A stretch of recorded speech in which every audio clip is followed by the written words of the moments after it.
চীনের উত্তরাঞ্চলীয় শানশি প্রদেশে একটি কয়লা খনিতে ভয়াবহ গ্যাস বিস্ফোরণে অন্তত ৯০ জন নিহত হয়েছেন। এখনও নিখোঁজ রয়েছেন আরও অনেকে।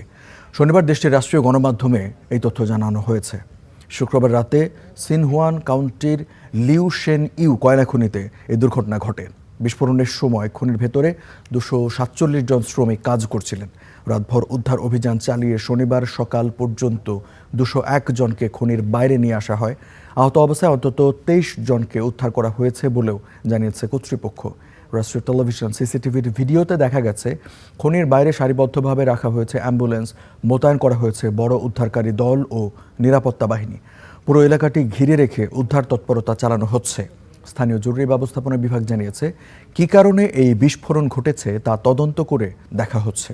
গত ২ দশকে কঠোর নিরাপত্তা ব্যবস্থা নেওয়ার ফলে চীনে কয়লা খনির দুর্ঘটনা আগের তুলনায় অনেকটাই কমে আসে।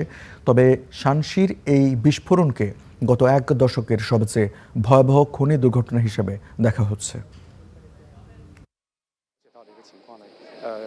现在呢，这个煤矿最近的沁源县的人民医院一共呢是收治了23名这个获救的矿工，其中呢22人呢伤势较为安排这个具体的。